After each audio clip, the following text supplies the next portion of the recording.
লাউ দিয়ে তো আমরা নানান রকমের রেসিপি বানাই, লাউয়ের ডাল, লাউয়ের তরকারি, কিন্তু লাউয়ের খোলা দিয়ে যে এত সুন্দর দুর্দান্ত একটা রেসিপি হয়, না খেলে বুঝতে পারবেন না।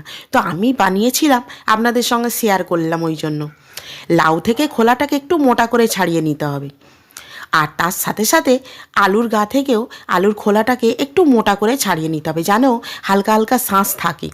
দেখুন, ঠিক এইভাবে সরু সরু করে কেটে নেবেন। আর আলুটাকেও আমি সেমভাবে সরু সরু করে কেটে নেব, যেটাকে বলে চিঁড়ে চিঁড়ে করে কাট। এবার খুব ভালোভাবে পরিষ্কার করে ধুয়ে নিয়েছি।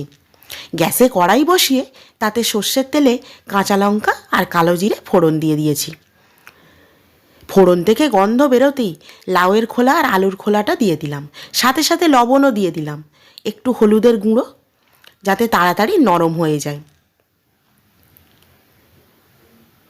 এর মধ্যে একটা পেঁয়াজ কুচি করে দিয়ে দিলাম, আর সাথে একটু চিনি। তবে নিরামিষ দিনে করলে পেঁয়াজটা দেওয়ার দরকার নেই।